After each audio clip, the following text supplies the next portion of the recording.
अब आगे बढ़ेंगे, बात करेंगे हिमाचल प्रदेश की। तो हिमाचल प्रदेश में देखिए सियासत रोज नई करवट ले रही है। बगावत के बाद गुरुवार को कांग्रेस पर्यवेक्षकों की प्रेस कॉन्फ्रेंस हुई तो लगा कि सब कुछ कंट्रोल में आ गया है। प्रेस कॉन्फ्रेंस में प्रतिभा सिंह भी थी, लेकिन उसके बाद विक्रमादित्य सिंह बागियों से मिलने चंडीगढ़ चले गए। अब एक और बड़ी खबर ये आ रही है कि सुलह समझौते के बाद भी अभी तक विक्रमादित्य की जो नाराजगी थी वो खत्म नहीं हुई है। विक्रमादित्य सिंह ने अपनी फेसबुक प्रोफाइल में बदलाव किया है, और क्या ये बदलाव है आपको बता दें। फेसबुक प्रोफाइल से पीडब्ल्यूडी मिनिस्टर और कांग्रेस लीडर को उन्होंने डिलीट कर दिया है जो लिखा हुआ था। फिलहाल दिल्ली में विक्रमादित्य सिंह है और ये कहा जा रहा है कि आज दिल्ली में विक्रमादित्य सिंह की केंद्रीय मंत्री नितिन गडकरी से मुलाकात हो सकती है। अब देखिए विक्रमादित्य की तरफ से अपनी फेसबुक प्रोफाइल में कई बदलाव किए गए और उसके बाद अब सवाल यही है कि हिमाचल में आगे क्या होगा। सूत्रों का यह दावा है कि विक्रमादित्य सिंह का गुट बागियों पर हुई कार्रवाई से नाराज है। दावा यह भी किया जा रहा है कि विक्रमादित्य सीधे बीजेपी के संपर्क में है और हिमाचल प्रदेश में महाराष्ट्र पार्ट 2 का सीन हो सकता है।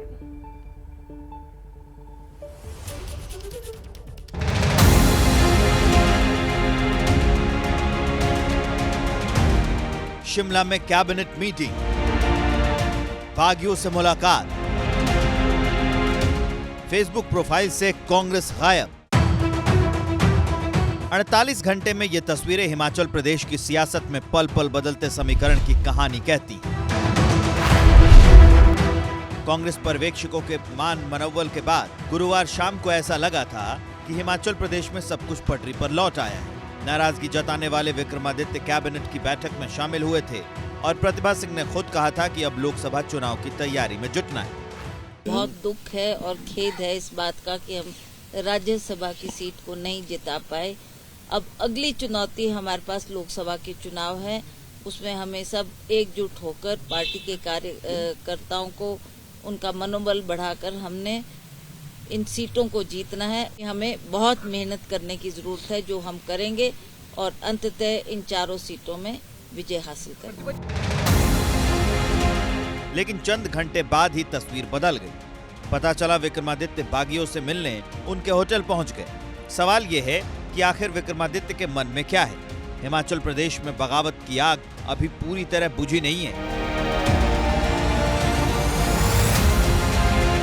कैबिनेट की बैठक में शामिल विक्रमादित्य क्यों अचानक चंडीगढ़ चले गए और क्यों विक्रमादित्य ने बागियों से मुलाकात की। विक्रमादित्य जी ने कल मुझसे बात की थी और सुबह 7 बजे मेरे से उनसे बात हुई, दोपहर में भी बात हुई।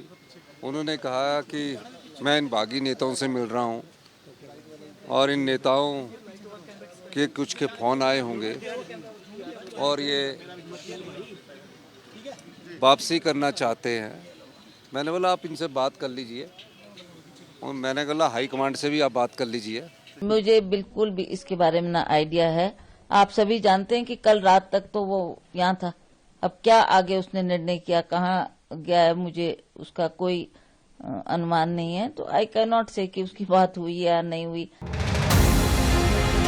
सीएम सुक्खू बेशक ये दावा कर रहे हैं कि विक्रमादित्य का बागियों से मिलना उनकी जानकारी में है, लेकिन उसके बाद जो हुआ वो यकीनन सुक्खू को परेशान करने वाला है। बागियों से मिलकर लौटने के चंद घंटे बाद ही विक्रमादित्य ने अपनी फेसबुक प्रोफाइल में कुछ बदलाव किए। विक्रमादित्य ने अपनी प्रोफाइल से पीडब्ल्यूडी मिनिस्टर और कांग्रेस लीडर वाली अपनी पहचान को हटा दिया।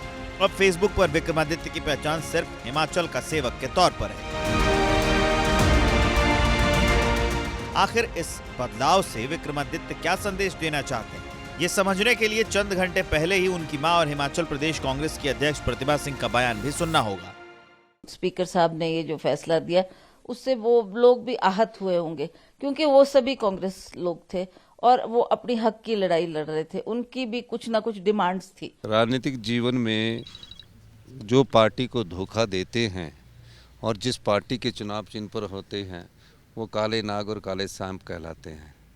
मैं ये बात इसलिए नहीं कह रहा हूँ, ये एक कहावत है, लेकिन पछतावा करके कोई अगर अपनी गलती को मानता है तो उसमें भी माफ़ी देने में भी कोई हर्ज थोड़ी होता किसी को। इन बयानों पर विक्रमादित्य की फेसबुक प्रोफाइल के बदलाव को फिर से गौर से देखिए तो मामला साफ होता नजर आएगा। सीएम बागियों को काला नाग बता रहे हैं, लेकिन विक्रमादित्य का खेमा उन्हीं बागियों पर एक्शन को लेकर सवाल उठा रहा है। सूत्रों के मुताबिक कांग्रेस में बगावत की आग पूरी तरह ठंडी नहीं हुई है। विक्रमादित्य और बागियों की मीटिंग में आगे की रणनीति पर चर्चा हुई। विक्रमादित्य बीजेपी के सीधे संपर्क में हैं। हिमाचल प्रदेश में महाराष्ट्र पार्ट 2 हो सकता है। हिमाचल में कांग्रेस के बागियों को बीजेपी का पूरा समर्थन है। हालांकि बीजेपी अभी खुलकर सामने आने से पहले ये देख लेना चाहती है कि विक्रमादित्य के खेमे में कितने विधायक हैं और क्या ये संख्या इतनी है कि सरकार गिराई और बनाई जा सके। सरकार रहेगी तो चलेगी नहीं। जो कुछ भी हो रहा है वही हो रहा है, उनके बीच में ही हो रहा है और इसके लिए दोषी कोई और नहीं, वो अपने आप दोषी हैं। उनकी पार्टी और उनकी सरकार के अंदर जो हालात बने हैं।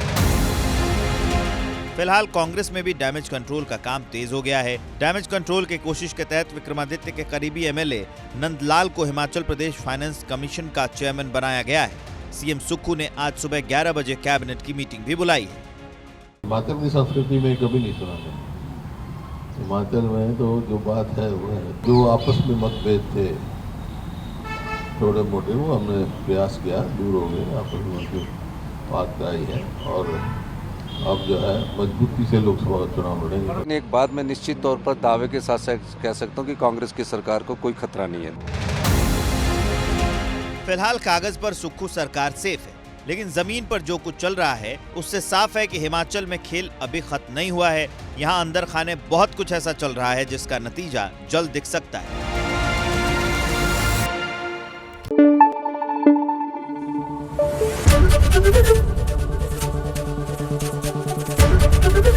एबीपी न्यूज आपको रखे आगे।